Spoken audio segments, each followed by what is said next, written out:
Cricket கூட்டத்திலேயே பெண்கள் பாதுகாப்பிற்கு முக்கியத்துவம் கொடுப்பவர்கள் விஜய் முதலமைச்சரானால் எப்படி பாதுகாப்பு கொடுக்காமல் இருப்பார்கள் என மக்கள் கேள்வி. ஒரு ஆர்வத்துல கிட்ட போய் நின்று பார்க்கலான்னு உள்ள போய் நின்றுட்டோம். நான் இதுக்கு முன்னாடி ஒரு திருவிழா கூட்டத்துல மாட்டிருக்கேன். அங்க கூட்டத்தை அட்வான்டேஜா எடுத்துட்டு மிஸ்பிஹேவ் பண்ணியிருக்காங்க. ஸோ அதெல்லாம் மைண்ட்ல பயமாகிருச்சு ரொம்ப. பட் இங்க என்ன நடந்துச்சுன்னு இந்த வீடியோவை பாருங்க.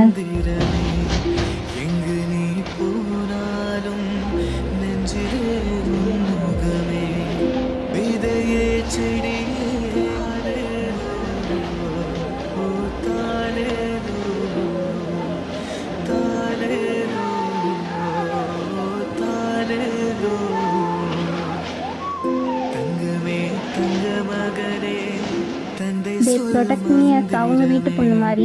சுற்றி இருந்த பாய்ஸ் எல்லாரும் ரொம்ப கஷ்டப்பட்டாங்க நான் வெளியில் போகிறதுக்கு. ரொம்ப ஹாப்பி அண்ட் எல்லாரும் ப்ரொடெக்ட் பண்ணதை நினச்சி டிஃப்ரெண்ட் ஃபீலிங் வந்துச்சு. ஐ மீன் ரெஸ்பெக்ட் வந்துச்சு. எனக்கு ஹெல்ப் பண்ணவங்க இந்த வீடியோவை பார்ப்பீங்களான்னு தெரியல. ஒருவேளை பார்த்துட்டு இருந்தீங்கன்னா sorry and thank you so much with love and respect.